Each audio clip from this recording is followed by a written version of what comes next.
Muy buenas tardes, bienvenidos al cierre del dólar en Colombia. Soy Luisa Pérez, me agrada estar con ustedes para entregarles toda la información sobre las monedas y los mercados del mundo. Así las cosas, les cuento que ya cerró operaciones el dólar en Colombia y vamos a observar que a este cierre de la jornada pues rompió esa barrera de los 3.800 pesos y se ubica sobre ese valor. En la apertura de hoy recordemos que había iniciado con un valor de 3.777, por lo que el dólar en Colombia operó de manera positiva en verde durante la jornada, con un valor entre un mínimo de 3.770 y un máximo de 3.826, que fue su mayor valor en la jornada de hoy, para quedar en un precio promedio de 3.796 y que la TRM se ubique en 3.768. Es importante mencionar que durante la jornada pues se transaron más de 2.000 operaciones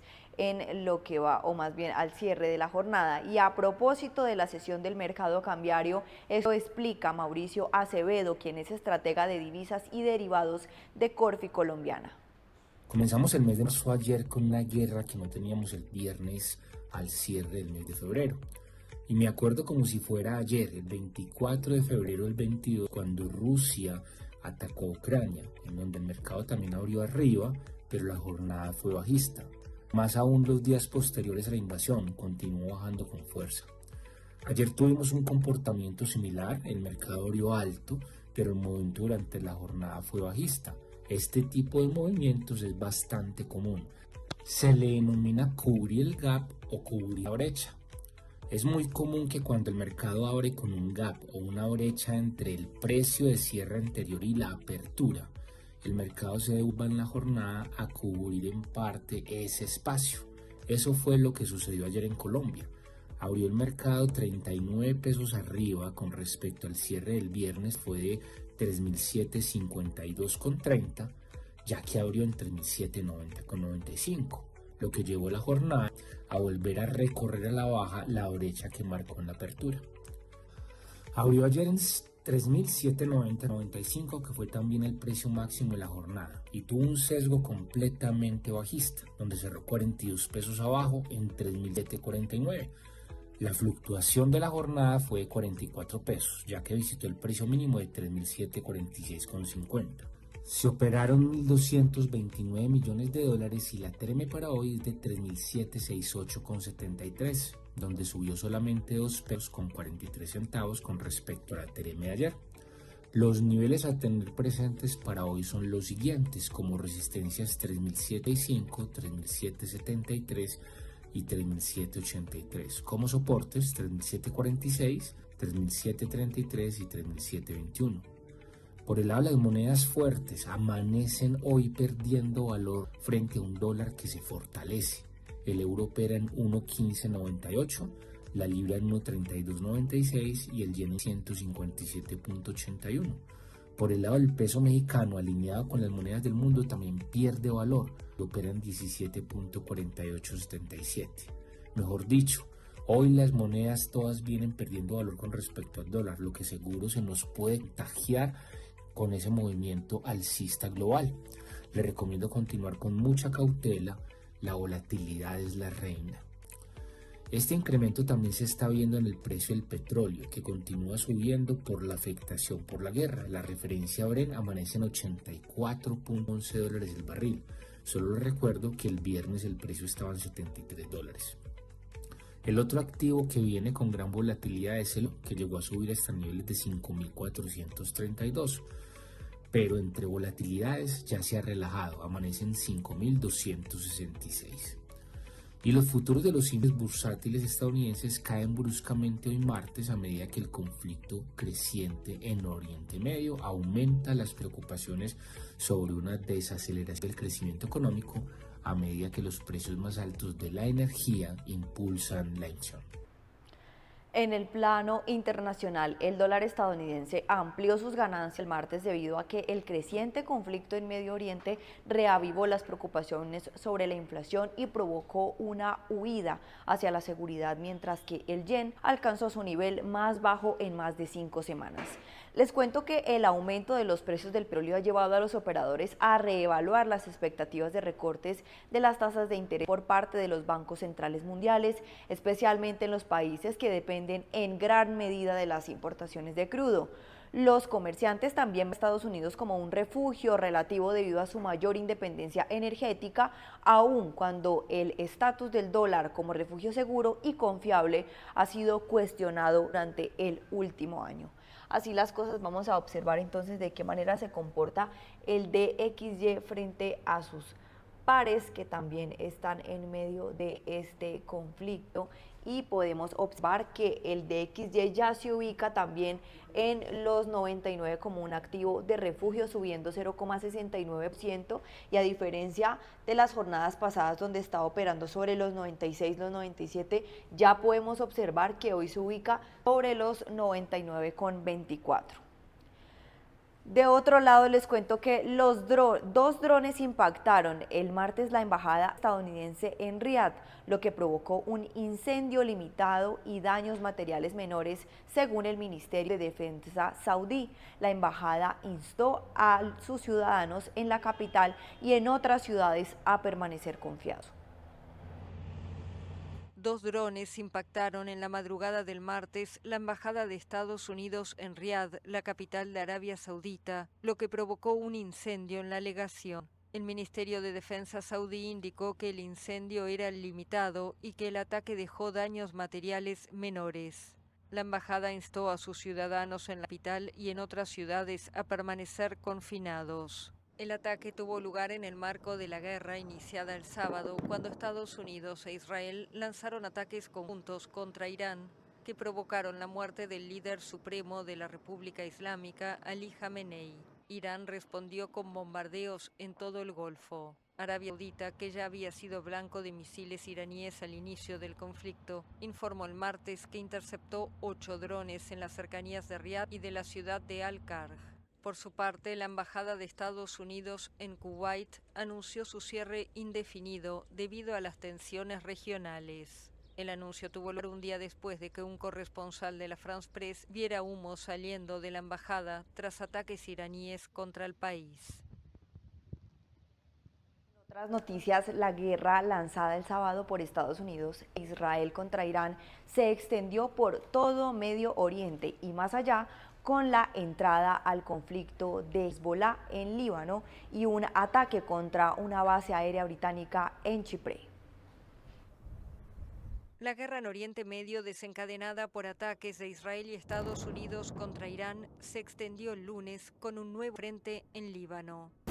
Israel lanzó el lunes una ola de ataques contra el movimiento islamista libanés Hezbolá, después de que ese grupo, respaldado por Irán, reivindicara unos disparos de cohetes contra territorio israelí. Hezbolá abrió fuego, decidió lanzar una campaña y pagará un alto precio por eso. El gobierno de Líbano, que no quiere ver al país arrastrado al conflicto, prohibió las actividades militares de Hezbolá y le ordenó que entregue las armas. Las autoridades libanesas dieron cuenta de al menos una treintena de muertos en los ataques. Y en el sur del país, numerosas familias escapaban de la región. Llevamos 7 horas atrapados en la carretera. En este país solo vivimos para el sufrimiento, el agotamiento y las penurias. El ejército israelí también dijo que estaba llevando a cabo un ataque de envergadura en el corazón de la capital de Irán en el tercer día de hostilidades. La Media Luna Roja iraní elevó a más de 550 el número de muertos contabilizados desde el inicio de la guerra. La República Islámica contraatacó desde el sábado, tomando como blanco Israel y las bases militares de Estados Unidos en numerosos países de la región. Los guardianes de la revolución, el ejército ideológico iraní, anunciaron el lunes haber atacado 500 objetivos estadounidenses e israelíes. En Chipre, una base aérea británica fue alcanzada por un dron iraní y 2 fueron interceptados sin alcanzar su objetivo, lo que provocó evacuaciones en el sur de la isla mediterránea. El ataque tuvo lugar tras la decisión de Londres de autorizar a Washington a usar sus complejos militares contra Irán. Las explosiones sacuden además desde el sábado ciudades como Doha, Abu Dhabi y Dubái, donde han alcanzado también infraestructuras civiles como edificios de viviendas y hoteles, además de refinerías, puertos, aeropuertos y petroleros. En Kuwait, una columna de humo se elevaba el lunes sobre la embajada de Estados Unidos y 3 aviones caza norteamericanos fueron derribados sin daños humanos por un error de las defensas antiaéreas kuwaitíes. La guerra ha provocado el caos aéreo en la región, con cientos de vuelos cancelados, y dejó el estrecho de Hormuz, estratégico para el comercio de petróleo, prácticamente paralizado. Las monarquías del Golfo amenazaron con represalias, y el gobierno de Donald Trump prometió mantener el rumbo, al tiempo que no descartó el despliegue de tropas en el terreno.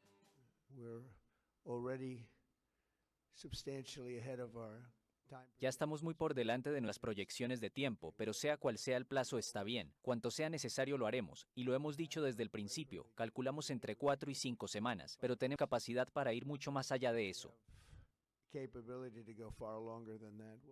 Por su parte, Ali Larijani, poderoso jefe del Consejo Supremo de Seguridad Nacional de Irán, se mostró desafiante y prometió que Irán se defenderá sin importar los costos y hará que los enemigos lamenten su error de cálculo. Y en otro mercado de la economía estadounidense, los rendimientos bonos del Tesoro subieron el martes debido a que el conflicto entre Estados Unidos e Irán provocó que los precios del petróleo subieran por segundo día. La guerra entre Estados Unidos e Irán se está intensificando al entrar en su cuarto día, con la embajada estadounidense en Riad atacada el martes y el presidente Donald Trump advirtiendo que el conflicto podría durar mucho más que las 4 semanas que proyectó inicialmente. Israel dijo que estaba atacando a Irán y a Líbano al mismo tiempo después de que Hezbollah, respaldado por Teherán, lanzó misiles y drones hacia Tel Aviv. Los comerciantes están preocupados de que el aumento de los precios de la energía pueda repercutir en la economía, elevando los precios en un momento en que los inversores esperan que la inflación disminuya lo suficiente para impulsar a la Reserva Federal a recortar las tasas de interés nuevamente a finales de este año. Si bien los mercados bursátiles han optado por una postura de adversión al riesgo, el mercado de bonos ha tenido una reacción desconcertante para algunos. Normalmente, durante los conflictos geopolíticos, los precios de los bonos suben y los rendimientos bajan, ya que los inversores recurren al mercado de bonos del Tesoro en busca de seguridad. Sin embargo, ha ocurrido en esta oportunidad lo contrario. Los precios bajan y los rendimientos suben ante el temor de los inversores al impacto de los precios de la energía en la inflación. Los temores de interrupción del suministro energético han aumentado después de que Irán supuestamente cerró el estrecho de Hormuz y advirtió que dispararía contra los buques que intentaran pasar por el punto de estrangulamiento estratégico, lo que hizo subir los precios del petróleo.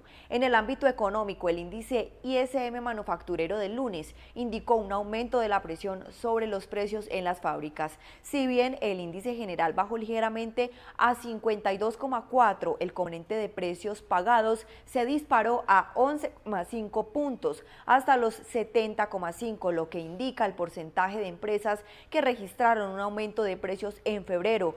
Este nivel representó el más alto desde junio del 2022 y se produjo tras un aumento mucho mayor de esperado en el índice de precios al productor de enero. Así las cosas, observemos entonces de qué manera se están comportando los bonos del Tesoro, que como pudimos decir anteriormente, pues es normal que en este tipo de conflictos los bonos retrocedan, sin embargo, siguen manteniéndose en esos valores positivos. El bono de referencia a un año sube un punto básico en 3,50%, mientras que el bono de referencia a 10 años se mantiene con un poco más de fuerza en 5 puntos básicos y se ubica en 4,05%. Por otro lado, los precios del petróleo crudo y del gas natural subieron por segundo día el martes después de que Irán ordenó el cierre del estrecho de Hormuz y amenazó con atacar a cualquier petrolero que intente pasar por la vía fluvial. Los precios del petróleo se han disparado más de un 14% esta semana debido a la paralización del tráfico de petróleo por el estrecho. Alrededor del 20% del consumo mundial de petróleo pasa por el estrecho y las exportaciones se dirigen principalmente a China, India, Japón y Sudamérica. Los precios del gas natural europeo se han disparado más del 70% esta semana después de Qatar cesara la producción de gas natural licuado debido a los ataques con drones iraníes. El contrato de futuros británico subió aproximadamente un 30% el martes, mientras que el contrato holandés se disparó un 27%, alrededor del 20% de las exportaciones mundiales de gas natural licuado proveniente del Golfo, principalmente de Qatar, y pasan por el estrecho. Los estrategas de materias primas de Wall Street han advertido que los precios del petróleo podrían superar los $100 por barril si el estrecho permanece cerrado durante un periodo prolongado. Bajo este contexto, así se comporta el petróleo a esta altura de la jornada, que, como podemos observar, se sigue manteniendo en niveles superiores al 5%, lo que es el petróleo de referencia Brent, importante para empresas como Petrobras y Ecopetrol. Vemos que avanza 5,49%, más de 4 puntos y ya por encima de los $80, específicamente $82.01. Por su parte, el WTI de referencia estadounidense también avanza en la misma fuerza, 5,49%, es decir, que se ubica ya por encima de los $75.14 en lo que va de la jornada. Esto principalmente porque el conflicto en Medio Oriente, como pudimos observar, se ha intensificado, afectando rutas marítimas importantes como el Estrecho de Hormuz y generando miedo a interrupciones de suministro global. Esa percepción de riesgo se traduce en mayores precios del petróleo, esa escalada de conflicto en Medio Oriente, el temor por el Estrecho de Hormuz y pues las tasas de alza observada y ese impacto secundario también en la subida de los precios del petróleo se refleja en otros activos, como por ejemplo caídas de bolsas globales, especialmente en índices europeos, asiáticos, por el riesgo económico de una crisis energética prolongada. Y en otras noticias, el Organismo Internacional de la Energía Atómica, una agencia de la ONU, confirmó el martes daños recientes en los edificios de entrada de la planta subterránea de enriquecimiento de combustible de Natanz en Irán, tras los ataques de Israel y Estados Unidos. El Organismo Internacional de la Energía Atómica confirmó el martes daños recientes en los edificios de entrada de la planta subterránea de enriquecimiento de uranio de Natanz, en Irán, tras los ataques de Israel y Estados Unidos. La agencia de la ONU añadió que no se esperan consecuencias radiológicas y que no se ha detectado ningún impacto adicional en el emplazamiento de la planta, que ya había sufrido graves daños durante el conflicto de junio de 2025 con Israel. En ese momento, Estados Unidos bombardeó 3 instalaciones nucleares en Irán, Fordo, Natanz e Isfahán, para aniquilar el programa nuclear del país. Desde entonces, los inspectores de la OIEA no han tenido acceso al lugar. De otro lado, el presidente de Francia, Emmanuel Macron, anunció este lunes que el país aumentará el número de ojivas nucleares y adelantó una cooperación más estrecha con un grupo de 8 países de la Unión Europea para proteger al continente. Francia reforzará su arsenal atómico y quiere impulsar la disuasión europea. Así lo anunció el lunes el presidente Emmanuel Macron desde la base de submarinos nucleares de Île-Long, en el oeste de Francia. El mandatario francés aseguró que el país aumentará el número de ojivas nucleares y adelantó una cooperación más estrecha con un grupo de 8 países de la Unión Europea, entre ellos Alemania, Polonia y Reino Unido, para proteger al continente. Debemos reforzar nuestra disuasión nuclear frente a múltiples amenazas y debemos considerar nuestra estrategia de disuasión en lo más profundo del continente europeo, con pleno respeto a nuestra soberanía, mediante la aplicación gradual que yo llamaría disuasión avanzada. Desde el regreso a la Casa Blanca de Donald Trump, la Unión Europea y uno de sus principales países han abogado por reforzar la estrategia de defensa ante la incertidumbre del compromiso estadounidense con sus aliados de la OTAN. En un comunicado conjunto después del discurso de Macron, Francia y Alemania dijeron que esta estrategia se sumaría pero no sustituiría la disuasión nuclear de la OTAN. Francia es la única potencia nuclear de la Unión Europea desde la salida del Reino Unido del bloque. El país cuenta con el cuarto mayor arsenal del mundo, estimado en unas 290 cabezas, lejos de los miles con los que contarían Estados Unidos y Rusia. Y con esta información llegamos al final de este espacio. Espera a continuación toda la programación que tenemos para ustedes aquí en Primera Página, el canal de los negocios.